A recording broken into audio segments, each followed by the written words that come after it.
Hi everyone, आज के session में आप सभी का स्वागत है। एक बार कंफर्म कर दिए आप सभी, आप सबको ऑडियो वीडियो क्लियर है? ऑडियो वीडियो की सबको क्लियर है? Okay, good evening. तो आज का, जैसा कि आपको सेशन पता होगा, आज जो हम लोग यहाँ पर चर्चा करने वाले हैं झारखंड के वनों के बारे में। झारखंड के वन, झारखंड जो नाम भी पड़ा है, झाड़ियों का प्रदेश, वनों का प्रदेश के रूप में इसे जाना जाता है। और झारखंड के अधिकतर भागों में वन संसाधन उपलब्ध है। तो उसी के बारे में, उसकी क्या स्थिति है और वर्तमान में जो रिपोर्ट जारी हुआ है उसके आधार पर जो उसकी स्टेटस है उसके बारे में, झारखंड में कितने प्रकार के वन पाए जाते हैं, और अगर हम इस मैप के आधार पर आप देखिएगा तो वन किस क्षेत्र में कितने ज्यादा हैं, कहां पर कम है, उन सब के बारे में, जिलेवार क्या स्थिति है, हर एक जिले में, जिले की जितनी क्षेत्रफल है उसमें कितने प्रतिशत भागों में वन क्षेत्र हैं, हर एक जिले, झारखंड में 24 जिलों में, इन 24 पर हम लोग पता करेंगे। साथ ही झारखंड में कुछ ऐसे वन हैं जो आरक्षित श्रेणी में आते हैं, संरक्षित श्रेणी में, और कुछ अवर्गीकृत श्रेणी में शामिल किए जाते हैं। उन सभी पर भी हम लोग चर्चा करेंगे। इसके अलावा झारखंड में कुछ ऐसे वन हैं जो कि हमें कुछ मुख्य उत्पाद के रूप में हमें वहां से कुछ प्राप्त होते हैं, और कुछ गौण उत्पाद के रूप में भी हमें प्राप्त होते हैं। तो ये मुख्य उत्पाद क्या है, गौण उत्पाद क्या है, इन पर भी हम लोग चर्चा करेंगे। तो एक एक करके हम लोग डिस्कस करेंगे। उससे पहले किसी का कोई डाउट है, कुछ पूछना चाहते हैं?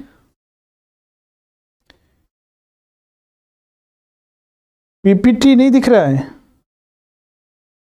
पीपीटी तो सामने है। हाँ, क्लियर हो सकता है कि थोड़ा इसमें नहीं दिख रहा होगा, क्योंकि ये झारखंड सरकार के, भारत सरकार की जो रिपोर्ट है वहां से ये लिया गया है। कोई दिक्कत नहीं है, इसको हम आगे डिस्कस करेंगे एक एक करके, उसके लिए आप चिंता न करें।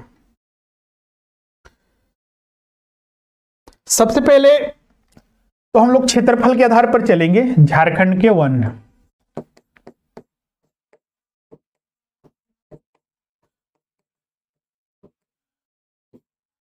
झारखंड के कुल क्षेत्रफल की बात करें तो 79,714 वर्ग किलोमीटर में ये पूरा झारखंड फैला हुआ है। आप जो ये मैप देख रहे हैं, ये पूरा जो एरिया ही ऑलरेडी हम झारखंड के भूगोल में आपको बता चुके हैं। अब इसमें अगर हम पूछा जाए कि झारखंड में वन की स्थिति क्या है,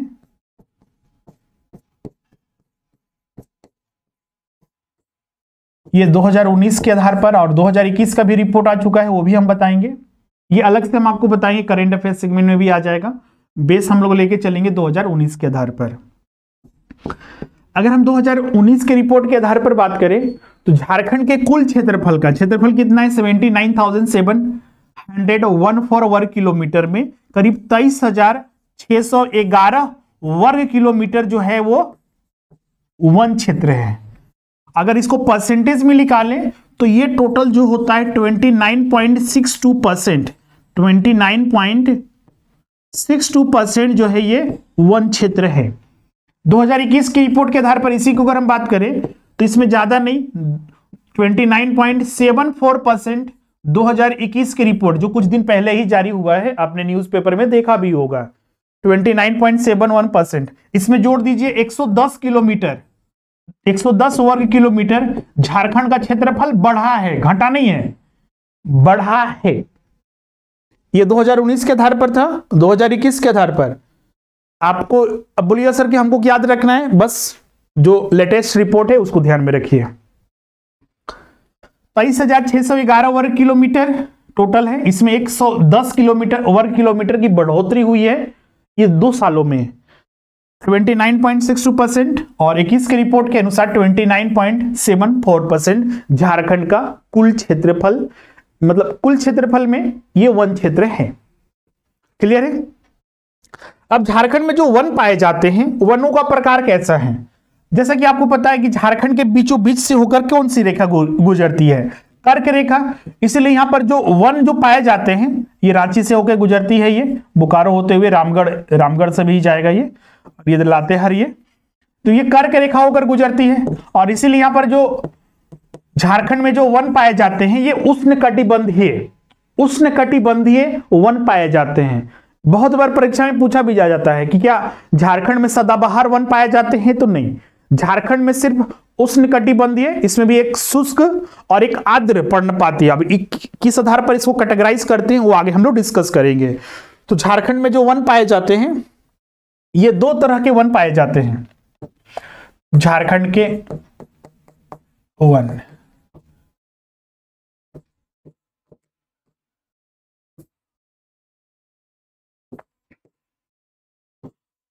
उष्णकटिबंधीय आर्द्र पर्णपाती वन और उष्णकटिबंधीय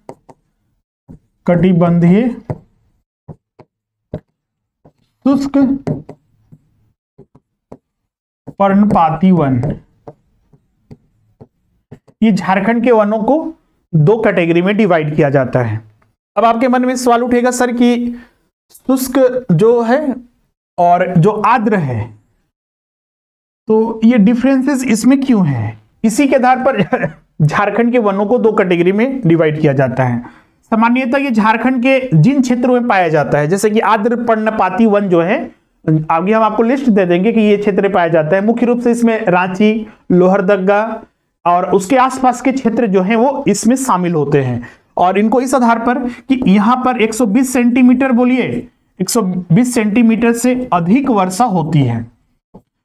बहुत सारे छात्र इसको 1200 मिलीमीटर देख के कंफ्यूज कर जाते हैं। सेंटीमीटर में लिखे हैं तो 120 ही नहीं लिखेंगे, तो इसमें कंफ्यूजन नहीं करना है। तो 120 सेंटीमीटर से अधिक जहां वर्षा होती है वहां पर आर्द्र पर्णपाती वन पाए जाते हैं झारखंड में। और जहां पर 120 सेंटीमीटर या फिर 1200 मिलीमीटर से कम वर्षा होती है वहां पर शुष्क पर्णपाती वन पाए जाते हैं। इसमें मुख्य रूप से वैसे क्षेत्र आते हैं जो जहां पर कम बारिश होती है, 120 सेंटीमीटर से कम बारिश होती है, वो सारे इसमें कैटेगरी में आते हैं। क्लियर है? इसमें कुछ वृक्ष वगैरह जैसे साल हो गया, गम्हार हो गया, ये इसके प्रमुख वृक्ष होते हैं। जैसे कि आप देखिएगा बहुत सारे ऐसे लकड़ियां हैं जो बहुत ही मजबूत लकड़ियां और उनसे मिलने वाले बहुत सारे औषधीय उत्पाद वगैरह, गौण उत्पाद जिसको हम लोग बोलते हैं। मुख्य उत्पाद हो गया वन से मिलने वाले लकड़ियां, और गौण उत्पाद हो गया जो औषधीय, जैसे कि तेंदुपत्ता हो गया, लाह वगैरह हो गया, और अन्य जो उत्पाद मिलते हैं, गोंद वगैरह हो गया, रबर वगैरह हो गया, ये सारे वन के गौण उत्पाद होते हैं। गौण मतलब कि जो एक्स्ट्रा में हमें मिलता है वो गौण उत्पाद होता है। क्लियर है? तो ये दोनों क्षेत्रों से ये लकड़ियां जो है पाई जाती है और गौण उत्पाद भी पाए जाते हैं। क्लियर है यहां तक सभी को? इसका एक लिस्ट यहां पर देख लीजिए कि जो झारखंड में उष्णकटिबंधीय वन, जैसा कि हमने बताया कि रांची हो गया, लोहरदगा हो गया, उष्णकटिबंधीय आर्द्र पर्णपाती वन 120 सेंटीमीटर से जहां पर अधिक वर्षा होती है, तो रांची, लोहरदगा, गुमला, सिमडेगा और सरायकेला हो गया, पूर्वी सिंहभूम हो गया, धनबाद हो गया और संथाल परगना जिले। सबसे प्रमुख वृक्ष जैसा कि हमने बताया साल का वृक्ष इनमें सबसे प्रमुख वृक्ष होता है। क्लियर है यहां तक? एक मिनट।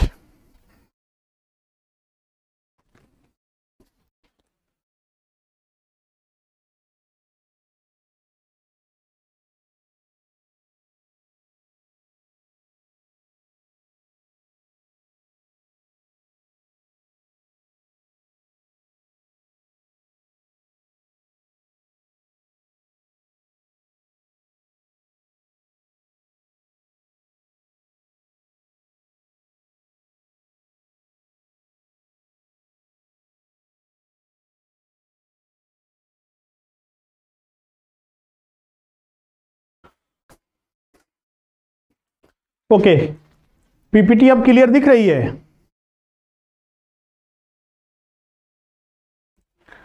ओके, तो क्लियर है यहाँ पे। इसमें और भी वृक्ष को अगर हम बात करें तो सागवान हो गया, शीशम, गंवहार, करंज वगैरह, ये मुख्य रूप से पाए जाने वाले इसमें वन होते हैं। उसी तरह उष्णकटिबंधीय, जैसा कि हमने बताया 120 सेंटीमीटर से कम वर्षा, और इनका विस्तार देखिएगा राज्य के 3 क्षेत्रों में सबसे अधिक है, उत्तरी गढ़वा, पलामू, लातेहार और चतरा जिले में है। दूसरा क्षेत्र है इसका उत्तरी हजारीबाग, गिरिडीह, कोडरमा, देवघर और देवघर जिला। और तीसरा राजमहल की पहाड़ी में पश्चिमी ढाल क्षेत्र है, ये इसमें आते हैं। और इनका सबसे प्रमुख वृक्ष जो है वो साल है, तो इसको ध्यान में रखिएगा। इसके अलावा इसमें बांस हो गया, महुआ हो गया, खैर हो गया, पलास हो गया, आसन हो गया, अमलतास हो गया, आबनूस हो गया, ये इसके प्रमुख जो है वो अन्य वृक्ष हैं जो कि शुष्क पतझड़ वन में ये पाए जाते हैं। क्लियर है यहां तक सभी को? अब यहां पर जैसा कि हम बता रहे थे, झारखंड में जो वन पाए जाते हैं उसमें बहुत सारे जो उत्पाद होते हैं, दो इसमें आप ध्यान रखिएगा मुख्य रूप से। इसको अगर हम 2 कैटेगरी में इसको डिवाइड कर देते हैं, झारखंड के जो वनीय उत्पाद हैं, वनीय उत्पाद, इसमें एक मुख्य उत्पाद होता है, मुख्य उत्पाद, और एक होता है गौण उत्पाद। सीधा सा इसका अर्थ ये निकालिए कि वनों से हमें क्या प्राप्त होता है। अगर आपसे कोई पूछे कि वन से हमें क्या मिलता है, तो आप बोलिएगा लकड़ी, गोंद, पत्ता, रबड़, लाह और बहुत सारे अन्य उत्पाद भी मिलते हैं। वही चीज यहां पर भी है। तो इसी को हमने 2 कैटेगरी में बांटा है। एक लकड़ी से, एक जो पेड़ होता है, वृक्ष होता है, उससे हमें मुख्य उत्पाद में लकड़ी मिलती है, ये उसका मुख्य उत्पाद हो गया। इसके अलावा वन से जो भी हमें अन्य उत्पाद मिलते हैं लकड़ी के अलावा, वो सारे के सारे गौण उत्पाद भी कहलाते हैं। जैसे कि पत्ता, बहुत सारे औषधीय गुण वाले जड़ी बूटियां वगैरह भी मिलती हैं। इसके अलावा फल फूल मिलते हैं। तो ये सारे जितने भी होते हैं वो गौण उत्पाद के कैटेगरी में शामिल किए जाते हैं। बहुत सारे इसके उत्पाद का उपयोग बहुत सारे अन्य पर्पज से किया जाता है, बहुत सारे सामानों को बनाने में किया जाता है। लकड़ियों का उपयोग भी बहुत सारे अन्य कामों के लिए किया जाता है, जो इसके गौण उत्पाद के रूप में जाने जाते हैं।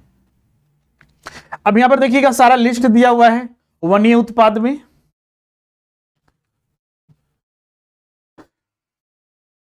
झारखंड में ध्यान रखिएगा कुछ वृक्ष वगैरह जो पाए जाते हैं बहुत ही महत्वपूर्ण वृक्ष है।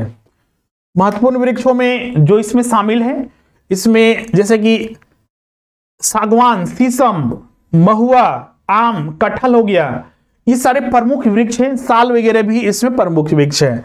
इसके अलावा इसमें जो जैसा कि हमने बताया गौणीय उत्पाद में तो ला हो गया, केंदू पत्ता वगैरह हो गया, सखुआ पत्ता वगैरह हो गया, घासे हो गए, गोंद हो गए। एक चीज और, यहां पर एक प्रश्न आया था जेएसएससी में कि झारखंड में जो घास पाए जाते हैं उसके कितने प्रकार, कितनी प्रजातियों के पाए जाते हैं। तो इसको आप नोट कर लीजिएगा, 200 से ज्यादा प्रकार के घासों की किस्में या प्रजातियां जो झारखंड में पाई जाती है। घासों का उपयोग चारागाहों के रूप में या फिर अन्य रूप में उसको किया जाता है।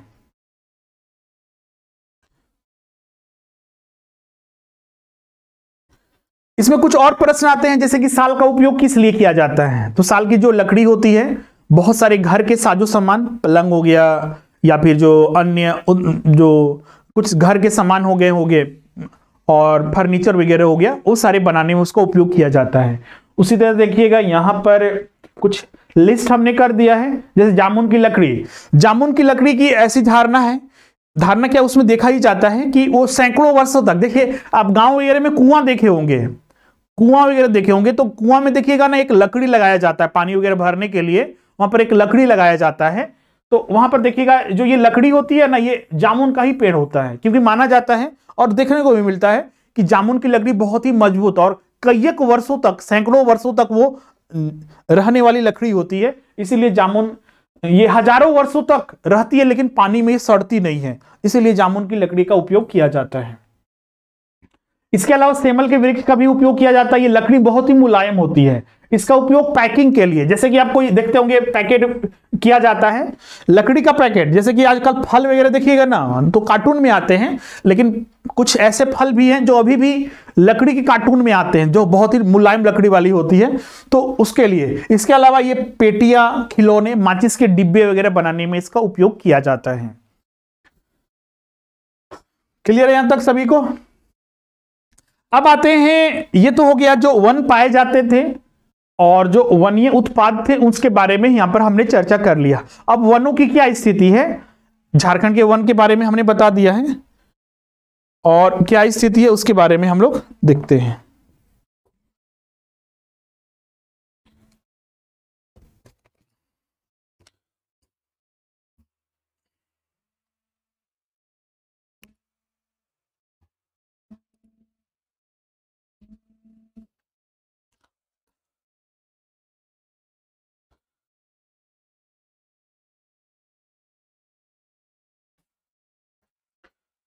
क्लियर है यहां तक सभी को? उदाहरण क्लियर है? हमका आपका उदाहरण को लेकर आप कंफ्यूजन थे, अब क्लियर है?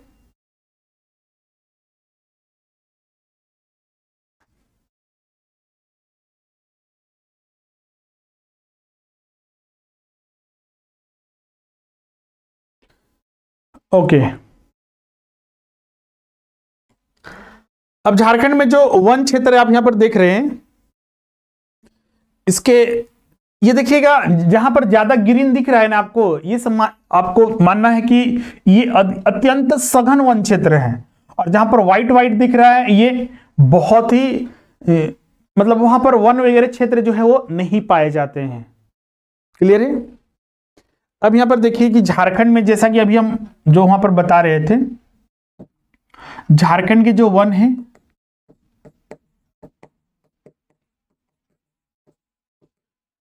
इनको जो वर्गीकरण किया गया है 3 आधार पर। कितना परसेंटेज? 29.62% वन क्षेत्र है। अब इनको देखिएगा 3 कैटेगरी के आधार पर इनको वर्गीकृत किया जाता है। एक आरक्षित वन, एक संरक्षित वन, और एक होता है अवर्गीकृत वन। जेपीएससी मुख्य परीक्षा में ये अवर्गीकृत वन के बारे में पूछा गया था। जेपीएससी जो पीटी परीक्षा हुआ जो पिछले साल, अवर्गीकृत वन, ये झारखंड के कुल वन क्षेत्र का मात्र ये 0.14% है। ये संरक्षित वन करीब 81% के लगभग है, और जो आरक्षित वन है ये 21% के लगभग पाए जाते हैं। अब आपके मन में सवाल उठेगा, सर कि झारखंड के ये वन को अलग अलग कैटेगरी में क्यों डिवाइड किया गया है, और ये आरक्षित वन होता क्या है, संरक्षित वन होता क्या है, और अवर्गीकृत वन होता क्या है? इसको पहले समझिए। आरक्षित वन, जहां पर गवर्नमेंट ने बहुत ज्यादा रिस्ट्रिक्शन, आपको पता है कि बहुत सारे लोग जो हैं वनों में पशुचारण से लेकर वनों को ह्रास व विनाश करते हैं, तो बहुत सारे मानवीय कारण की वजह से वनों का विनाश हो रहा है। लकड़ी काटने से लेकर बहुत सारे अन्य कारणों की वजह से महुआ चुनने के लिए पूरे जंगल में आग लगा दिया जाता है। तो आरक्षित वन जो बहुत ज्यादा प्रोटेक्टेड है गवर्नमेंट के द्वारा, इसमें गवर्नमेंट के बिना परमिशन के आप कुछ उसमें लकड़ी काटने से लेकर कुछ भी फल फूल कंदमूल चुनने से लेकर कुछ भी उसमें आप नहीं कर सकते हैं। वो सारे के सारे आरक्षित वन होते हैं। और संरक्षित वन उन्हें कहा जाता है जिसमें कि कुछ गवर्नमेंट ने परमिशन दे के रखा है। जैसे कि झारखंड में भी देखिएगा बहुत बड़ी आबादी जो है, खासकर आदिवासियों की आबादी वनों पर ही निर्भर है। बहुत सारे लोग अभी भी भले ही 21वीं शताब्दी आ चुका है, लेकिन अभी भी बहुत सारे लोग, और पहले की भी परंपराओं के अनुसार देखिएगा तो जो अपने आदिवासी संस्कृति सभ्यता के बारे में जानते होंगे, वनों पर ही निर्भर रहते थे। वन ही उनका मुख्य साधन होता था अपने जीवन चलाने का, और उन्हें वनों से तो अलग नहीं किया जा सकता है। इसीलिए कुछ उनको परमिशन दिया गया है कि आप उन क्षेत्रों में कुछ आप एक्टिविटीज कर सकते हैं। फल फूल जैसे महुआ वगैरह चुनना है, तेंदुपत्ता वगैरह, या फिर जो भी बहुत सारे कुछ परमिशन मिलते हैं, वो सारे के सारे संरक्षित वन कहलाते हैं। क्लियर है यहां तक तीनों में? एग्जाम में ये पूछा गया था, ये सीधा पूछा गया था, शायद स्टेटमेंट टाइप का था या फिर कुछ भी, जेपीएससी पीटी में ये पूछा गया था। और ये सारे प्रश्न ऑलरेडी भी आ चुके हैं जेएसएससी में भी, विभिन्न परीक्षाओं में, और ये ऐसे टॉपिक हैं जो कि हमेशा रिपीट भी होते हैं। क्लियर है?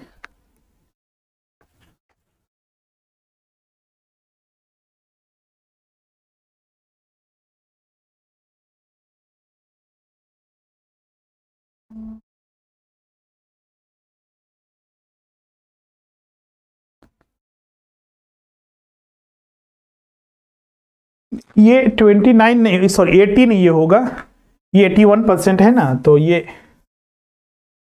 18 होगा, 18 पॉइंट समथिंग है। अगर इसका एग्जैक्ट अगर फिगर देखें तो 81 पॉइंट आगे नोट्स में दिया हुआ 18.158 है, और ये 81.29 है।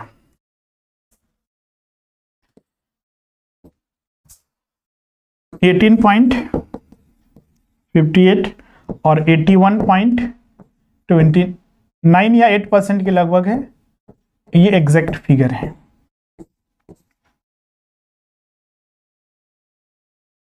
नोट कर लिए? ध्यान रखिएगा, जो डायग्राम हम बता रहे हैं ना, उसको जरूर आप नोट करते जाइएगा, क्योंकि नोट्स में तो सारे रहेंगे ही, लेकिन ये सारे जो हम यहाँ पर डायग्राम के माध्यम से या टेबल बना के बता रहे हैं, ये आपको जल्दी रिवीजन करने में जल्दी आसानी होगी। क्योंकि मेन यही एग्जाम में जेपीएससी जैसा यहाँ पर प्रश्न आएंगे, बहुत ज्यादा एनालिटिकल करना है, सोचना समझ के उत्तर देना है। ज्यादातर प्रश्न फैक्ट आते हैं, पूछ देगा डायरेक्ट सीधा सा, झारखंड में कितने प्रतिशत संरक्षित वन है, कितने प्रतिशत आरक्षित वन है, या फिर अवर्गीकृत कितने प्रतिशत वन है, सीधा यहाँ पर प्रश्न आएगा। इसमें यह पूछा जा सकता है, प्रश्न नोट कर लीजिएगा, झारखंड में के कुल क्षेत्रफल का, झारखंड के कुल क्षेत्रफल का झारखंड में कितने प्रतिशत वन है, तो 29.62%। तो ये सारे प्रश्न बिल्कुल सीधे पूछे जाते हैं। क्लियर है यहां तक सभी को? जो हमने ये डिस्कस किया है वही सारा है ये।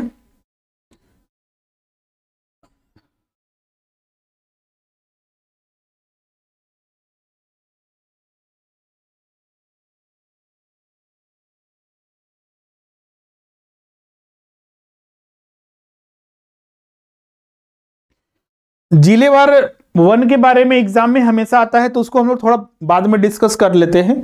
एक और ये मैप को देखिएगा, जैसे कि झारखंड का हमने बोला कि करीब 23,611 वर्ग किलोमीटर जो है झारखंड का कुल वन क्षेत्र है। जो इंडिया स्टेट फॉरेस्ट रिपोर्ट, एक रिपोर्ट जारी होती है, इस रिपोर्ट के बारे में थोड़ा समझ लीजिए।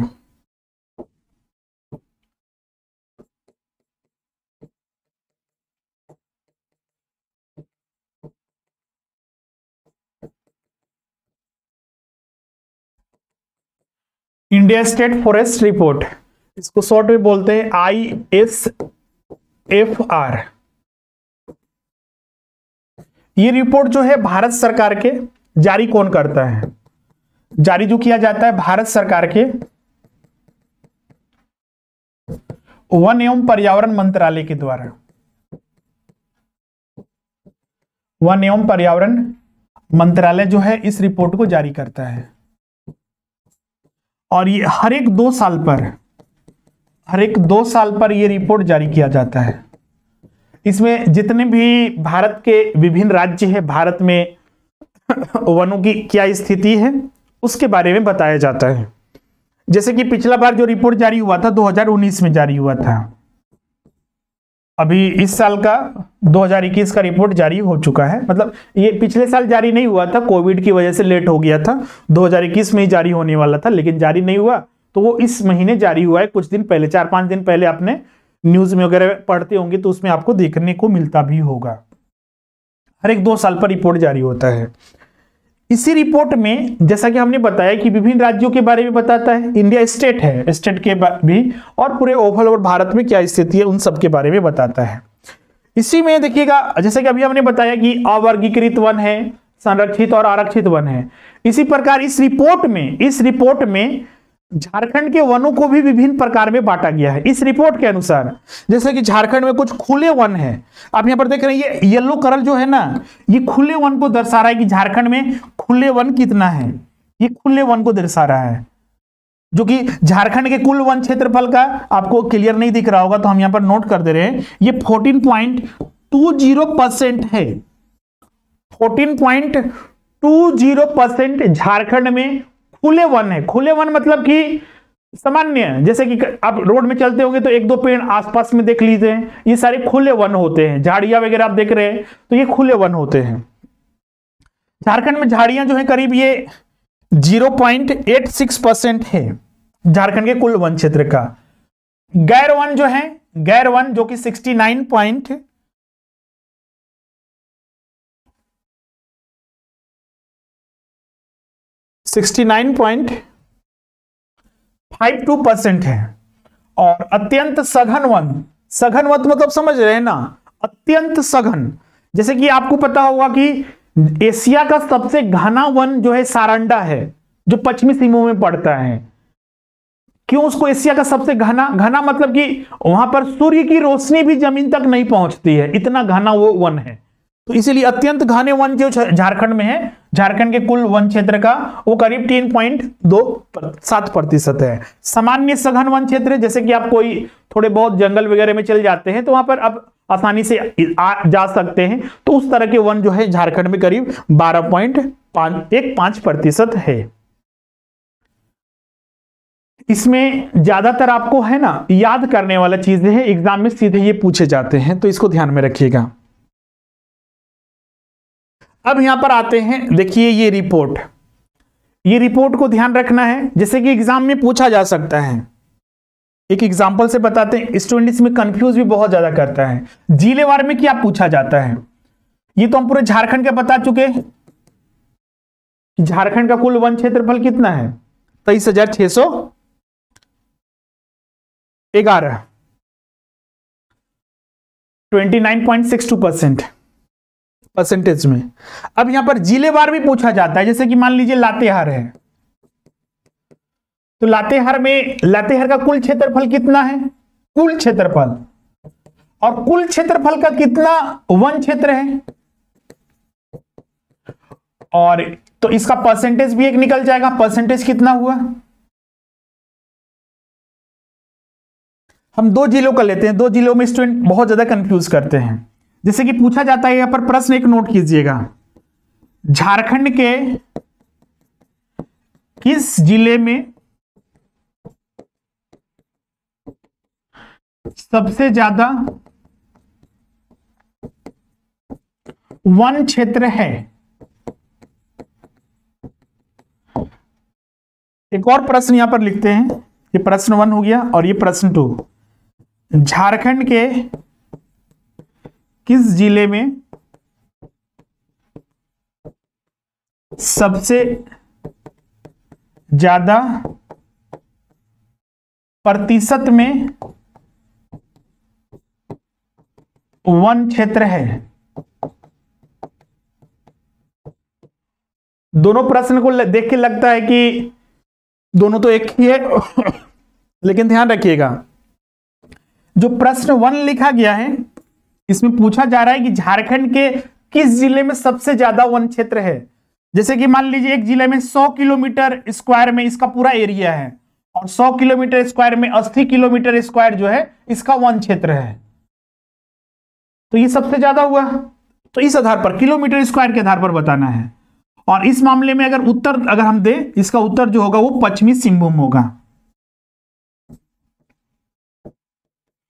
पश्चिमी सिंहभूम। अब क्यों होगा, क्योंकि पश्चिमी सिंहभूम का जितना क्षेत्रफल है, अगर झारखंड का सबसे बड़ा क्षेत्रफल के आधार पर देखा जाए जिला, तो वो पश्चिमी सिंहभूम ही है, और इसके भी क्षेत्रफल का सबसे ज्यादा जो वन क्षेत्र इसी जिले में स्थित है।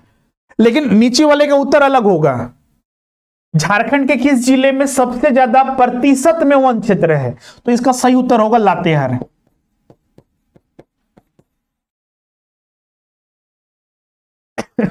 वो कैसे? तो इसको इस आधार पर समझिए, जैसे कि यहां पर देखिए ये लातेहार जिला है, यहां पर देखिएगा लातेहार जिला, लातेहार में आप देखिएगा तो लातेहार का कुल जो भौगोलिक क्षेत्रफल है वो 4291 है, और इसका जो कुल वन क्षेत्र जो है वो 2406 वर्ग किलोमीटर है। तो परसेंटेज में कितना आया? ये 56% हुआ, 56%। लातेहार में, लातेहार जिले का कुल क्षेत्रफल का जो इसका वन क्षेत्र है वो 56% है। अब पश्चिमी सिंहभूम में आते हैं, पश्चिमी सिंहभूम यहां पर है। पश्चिमी सिंहभूम का कुल क्षेत्रफल है 7224 वर्ग किलोमीटर, मतलब कि लातेहार जिला से दुगना से थोड़ा कम है, 7000 है, जबकि इसका 4000 के लगभग है। और इसमें अगर इसका कुल क्षेत्रफल वन क्षेत्र अगर देखा जाए तो 7224 वर्ग किलोमीटर में 3366 वर्ग किलोमीटर जो है वो वन क्षेत्र है, और इसका परसेंटेज निकालिएगा तो ये 46.60% होगा। यही पर स्टूडेंट कंफ्यूज करते हैं। अगर प्रश्न पूछ दिया कि झारखंड के किस जिले का क्षेत्रफल वन क्षेत्र सबसे ज्यादा है, परसेंटेज के आधार पर तो देखिएगा तो लग रहा है लातेहार जिला, लेकिन वो गलत है। हाँ, उसमें अगर स्पेसिफिक जब तक लिखा ना जाए, जैसा कि हमने यहां पर लिखा हुआ है कि झारखंड के किस जिले में सबसे ज्यादा प्रतिशत के आधार पर, सबसे ज्यादा प्रतिशत में वन क्षेत्र है, तो वो लातेहार, ये 56% होगा, 56%। पश्चिमी सिंहभूम तो 46% ही है। तो इसको यहां पर क्यों रखे? क्योंकि इसका जो वन क्षेत्र है वो 3266 वर्ग किलोमीटर है। इसका जो वन क्षेत्र है 3266 किलोमीटर स्क्वायर है, जबकि लातेहार जिले का जो वन क्षेत्र है वो 2400 कितना है? 406 किलोमीटर स्क्वायर है। तो ये दोनों डिफरेंसेस की वजह से यहां पर स्टूडेंट को समस्या होती है। ये समझ चुके हैं इसमें? तो ये दोनों प्रश्न को भी नोट कर लीजिएगा, और इसका जो परसेंटेज है काहे ये इसका उत्तर ये अलग हुआ और इसका उत्तर अलग क्यों हुआ, इसको भी लिख लीजिएगा। इसमें किसी को डाउट होगा तो पूछ लीजिएगा।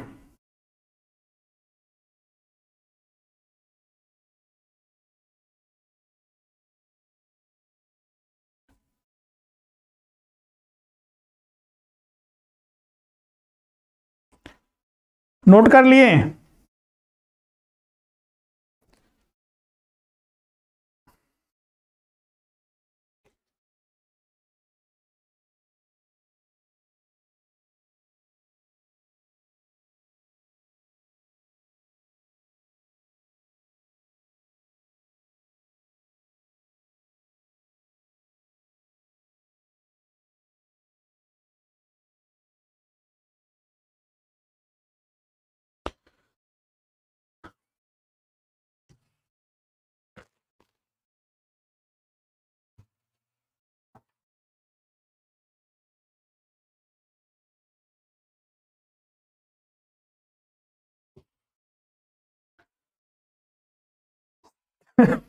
ओके, तो चलिए अब और कुछ जिलों के बारे में जान लेते हैं। और कुछ जिलों का, जैसे कि इसमें पूछा जा सकता है, ये तो सबसे ज्यादा वाले का हो गया, सबसे कम। इसमें अगर पूछा जाए कि सबसे कम जो वन क्षेत्रफल है वो किसका है, तो आप यहां पर देख सकते हैं परसेंटेज में, तो ये देवघर जिले का 8.22% है, जामताड़ा का 5.56% है, और इसमें फिर जो तीसरे स्थान पर आ जाएगा सबसे कम वाले में, वो आ जाएगा वो धनबाद है। धनबाद में मात्र 10.47% जो है वो वन क्षेत्र है। तो सबसे कम वन क्षेत्र जो है वो 3 जिले में, सबसे कम जामताड़ा का। 24 जिलों में अगर पूछा जाए ना कि सबसे कम कौन सा जिला है, तो जामताड़ा होगा। इसके कुल भौगोलिक क्षेत्रफल का मात्र 5.56% जो है वो वन क्षेत्र है। सबसे कम में जामताड़ा होगा, दूसरे स्थान पर देवघर होगा सबसे कम में। इसके कुल क्षेत्रफल का 8.22% जो है वन क्षेत्र है। और तीसरे स्थान पर जो होगा वो धनबाद होगा, क्योंकि इसके कुल क्षेत्रफल का वन क्षेत्र जो है वो 10.47% है। तो ये सबसे कम वन क्षेत्र वाले 3 जिले हैं। सबसे ज्यादा वाले तो इसमें पश्चिमी सिंहभूम और लातेहार पर तो हमने चर्चा कर लिया ही है। अब इसमें अगर और देखा जाए परसेंटेज के आधार पर ही देखें तो 47% के साथ चतरा जो है वो दूसरे स्थान पर है।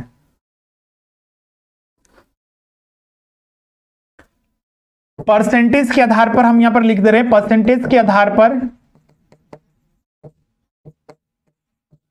झारखंड के 3 प्रमुख जिले जहां पर सबसे ज्यादा वन क्षेत्र है। पहला हो जाएगा लातेहार,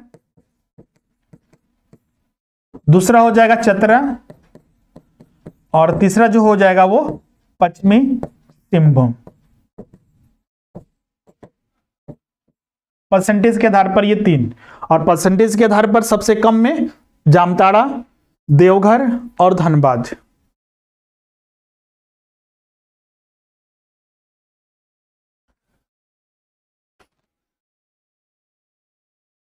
बाकी हर एक जिले का हम यहां पर डिस्कस नहीं कर रहे हैं, वो नोट्स हम देंगे तो उसमें आप देख लीजिएगा। एग्जाम में कुछ भी पूछा जा सकता है, तो हम कहेंगे कि कम से कम हर एक जिले का जो परसेंटेज में कम से कम है ना वन क्षेत्र, वो याद रख लीजिएगा। और अगर हर एक जिले का ना याद हो तो कम से कम 3-3 जिला का तो याद कम से कम जरूर रखिएगा। जो टॉप 3 जिले हैं और सबसे कम वाले जिले जो हैं वो याद जरूर रखिएगा, 3-3-6, और बिल्कुल आसानी से अभी याद ही हो गया होगा। आगे बढ़े। एक चीज और इसमें, जैसे कि झारखंड का जो हम वन क्षेत्र बता रहे थे ना,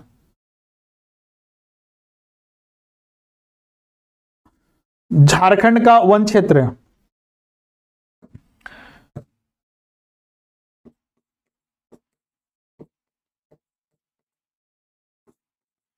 तो वन प्रबंधन पर हम लोग चर्चा करते हैं। सबसे पहले झारखंड का वन प्रबंधन। वन प्रबंधन का मतलब कि वन का ज्यादा ह्रास हो ना हो, वन एक जो है प्रेजेंट वो उसकी स्थिरता बनी रहे और उसे गैर कार्यों के लिए या फिर मानवीय कार्यों के द्वारा उसे ह्रास वो किया जा सके, उसे बर्बाद किया जा सके। इनको रोकने के लिए ये प्रबंधन किया जाता है।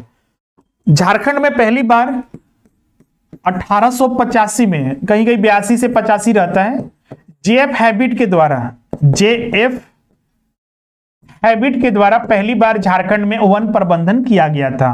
मतलब ब्रिटिश काल में ही वन प्रबंधन पर जोर दिया गया था, क्योंकि उस समय भी ब्रिटिश के द्वारा पूरे वन क्षेत्र को विभिन्न खनिजों वगैरह के लिए, और चूंकि इस क्षेत्र में आदिवासी रहते थे तो उनका जीवन तो पूरा का पूरा वन क्षेत्र पर ही निर्भर था, तो उसी को रोकने के लिए ये पहली बार प्रयास किया गया था। ये बहुत ही समग्र नहीं था, लेकिन ये छोटा सा प्रयास किया गया था। वन क्षेत्र को ह्रास होने से, उसको बर्बाद होने से रोकना क्यों जरूरी है? तो इसलिए जरूरी है क्योंकि वन जो होते हैं बहुत सारे जो पर्यावरण और पारिस्थितिकी को है उसको संतुलित बनाए रखते हैं। जो आज ग्लोबल वार्मिंग जैसे समस्या का सामना झारखंड भी कर रहा है, उस समस्या से निजात मिलती है। झारखंड का रांची भी कभी हिल स्टेशन हुआ करता था, लेकिन आज देखिए हिल स्टेशन के रूप में इसे नहीं जाना जाता है। इसका कारण यही तेजी से बढ़ती हुई झारखंड रांची में आबादी और जो वन विनाश है उसी की वजह से ये स्थिति बन पाई है। इसके अलावा भारत सरकार की वन नीति के अनुसार, ये सबसे इंपॉर्टेंट है, मोस्ट इंपॉर्टेंट ये है, एग्जाम में बहुत बार पूछा जाता है। भारत सरकार के वन नीति के अनुसार 2022 तक झारखंड का वन क्षेत्र 33% होना चाहिए। भारत सरकार हर साल, मतलब हर साल नहीं बोलिए, वन नीति बनाती है, और वन नीति के अंतर्गत क्या उसमें एक तरह से रोड मैप होता है कि आप अपने क्षेत्र में वन विनाश को रोकें और ज्यादा से ज्यादा वन लगाएं, पेड़ लगाएं, उस पर जोर दिया जाता है।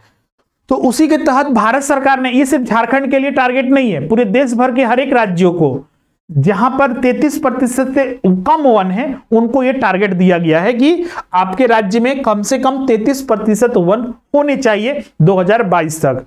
ये बहुत ही महत्वपूर्ण है, एग्जाम में पूछा भी गया है और पूछा भी जा सकता है, तो इसको ध्यान में रखिएगा। झारखंड का भी कितना है, नए रिपोर्ट के अनुसार 29.74%।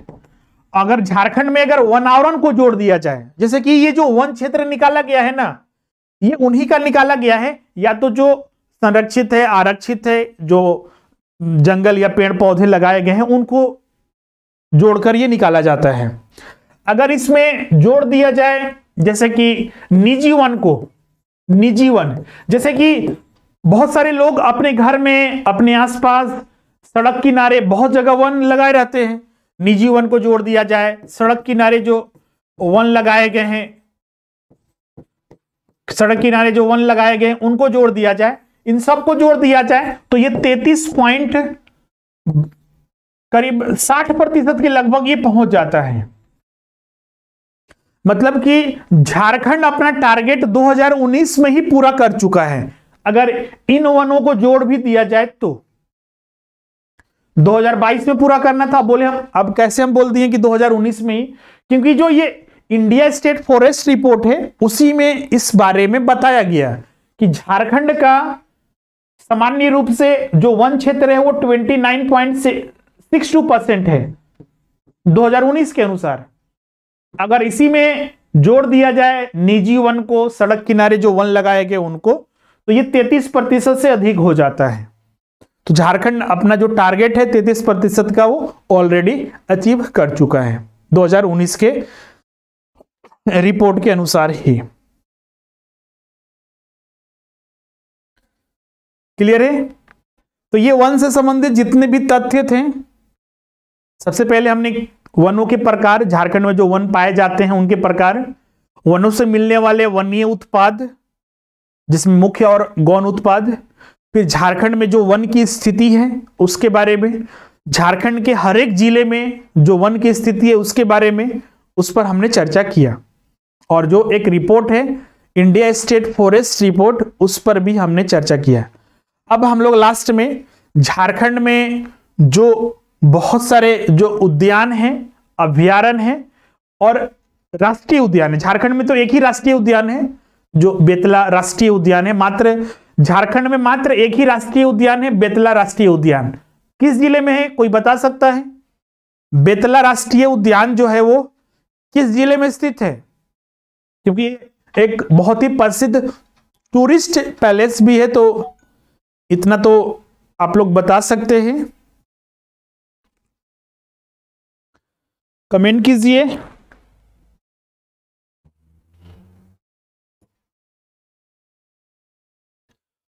हाँ बोलिए।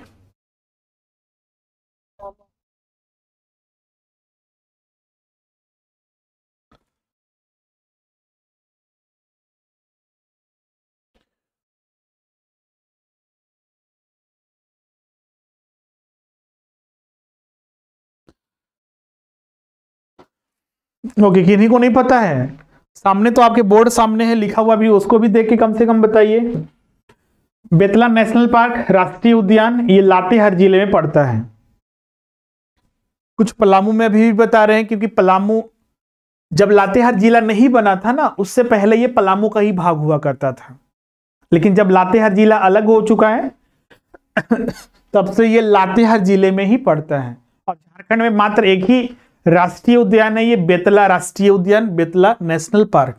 इसके अंतर्गत बहुत सारे हैं, जैसे कि इसमें एक अभयारण्य भी है, एक टाइगर प्रोजेक्ट भी है, बेतला या फिर पलामू टाइगर रिजर्व इसको बोला जाता है, पलामू टाइगर रिजर्व।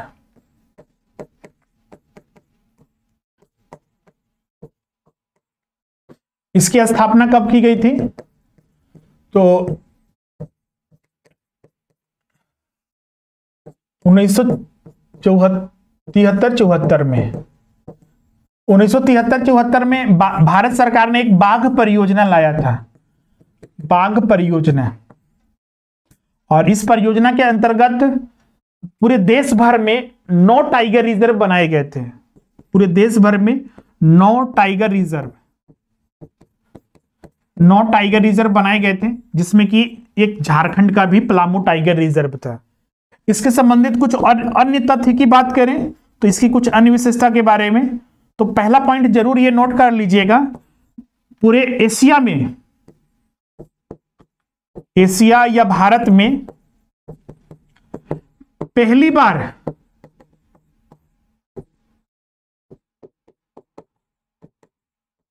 बाघों की गिनती जो की गई थी पलामू में ही की गई थी, मतलब पलामू टाइगर रिजर्व में।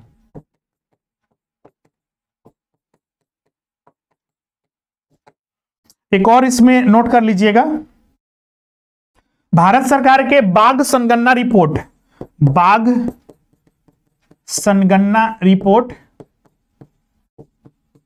2018 के अनुसार पलामू टाइगर रिजर्व में एक भी बाघ मौजूद नहीं है।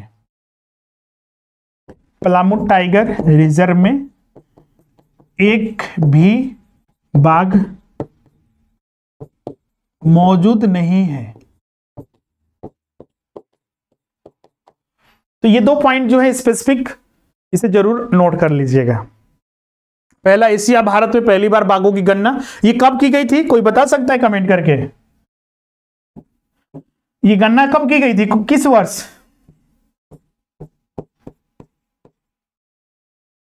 किन्हीं को नहीं पता, नोट कर लीजिएगा, 1932।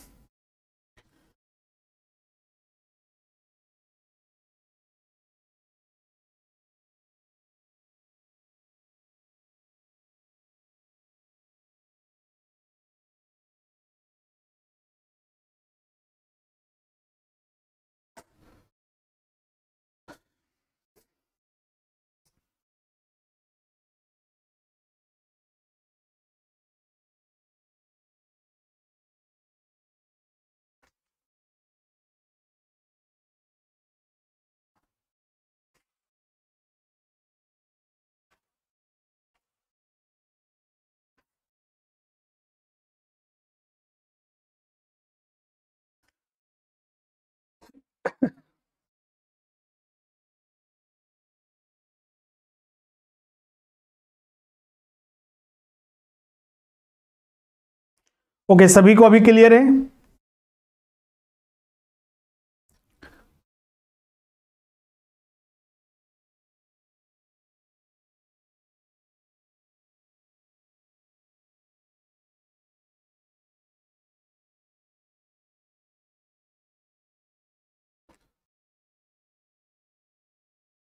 ओके, अभी क्लियर है सभी को? अभी डिस्कनेक्ट हो गया था।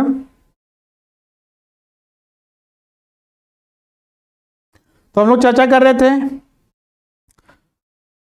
बेतला नेशनल पार्क, जो झारखंड का एकमात्र राष्ट्रीय उद्यान है, उसके बारे में।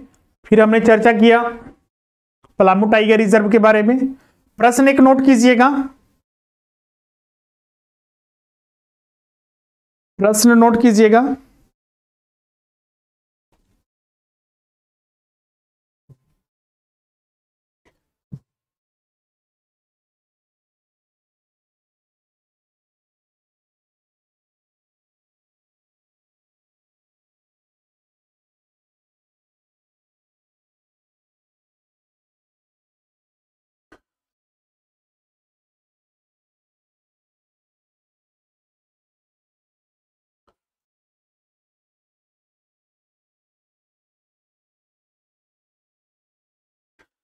पलामू टाइगर रिजर्व की स्थापना कब की गई थी?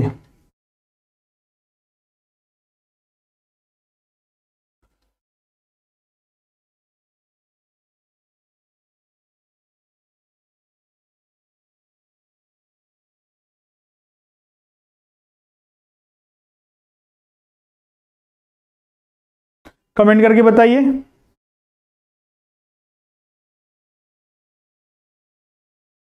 यहां पर ध्यान रखिएगा, बेतला नेशनल पार्क की भी स्थापना 1986 में, और पलामू टाइगर रिजर्व 1973-74। जो पूरे भारत में पूरे भारत भर में जो 9 टाइगर रिजर्व बनाए गए थे ना, उसी में।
अब अगला आते हैं,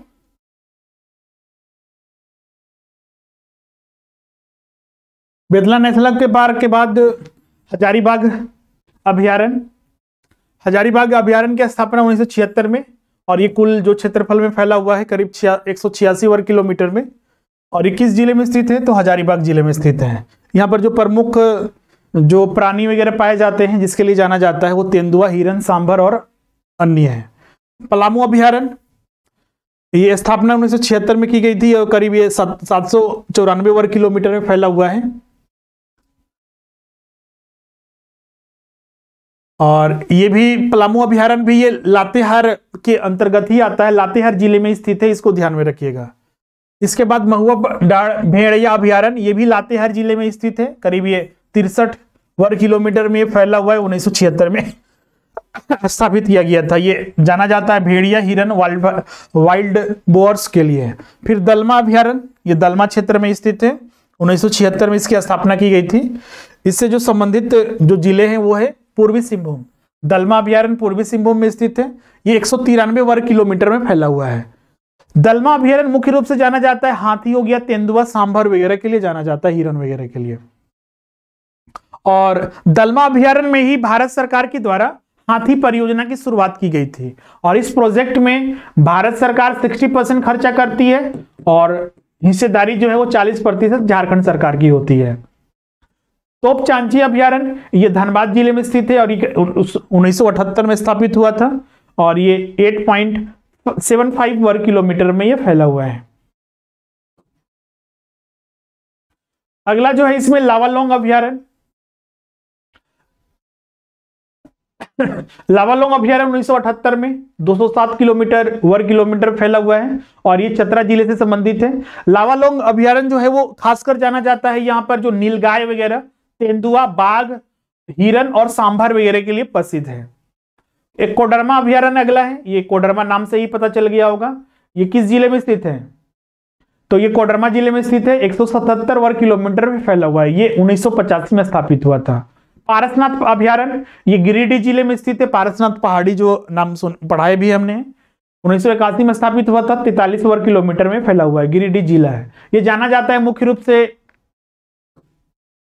तेंदुआ, सांभर, हिरन, नीलगाय वगैरह के लिए। पालकोट अभयारण्य नाम से ही पता चल गया होगा, ये किस जिले में स्थित है? गुमला जिले में स्थित है, और ये 183 वर्ग किलोमीटर में फैला हुआ है। 1909 में इसकी स्थापना की गई थी। अगला जो है उधवा झील पक्षी विहार है, ये 1991 में स्थापित हुआ था, और ये जो उधवा जल पक्षी विहार है ये साहेबगंज जिले में स्थित है। ये जाना जाता है मुख्य रूप से पक्षियों के लिए, जैसे कि जल्ली कौआ, बनकर, किंगफिशर, खजन वगैरह आदि। ये प्रवासी पक्षी के लिए भी, क्योंकि देखिएगा खासकर प्रवासी जो पक्षी वगैरह है वो भ्रमित करते हुए इन क्षेत्रों में आते हैं। ये क्लियर है? तो ये सारे जो प्रमुख अभयारण्य वगैरह हो गए वो उनसे संबंधित ही हमने यहां पर सारा डिस्कस कर दिया है। क्लियर है यहां तक? तो ये पूरे वन क्षेत्र जो झारखंड के हैं, वन क्षेत्र हो गए, और वनों की जो स्थिति हो गई, वनों की स्थिति, उद्यान, अभयारण्य और अन्य जो संबंधित तथ्य है, उन सब के बारे में यहां पर हमने चर्चा किया। अब इस सेशन में, आज के सेशन में कोई डाउट है? ध्यान रखिएगा, आज का सेशन ज्यादातर फैक्ट पर बेस्ड है। जितना ज्यादा हो सके आप इसको याद रखिए और रिवीजन जितना ज्यादा हो सके आप करें, उतना ही आपके लिए बेहतर होगा। आज के सेशन में किन्हीं को डाउट है, कुछ पूछना है? अब इसके आगे हम लोग कल मिलते हैं, कल 7 बजे से क्लासेस होगी।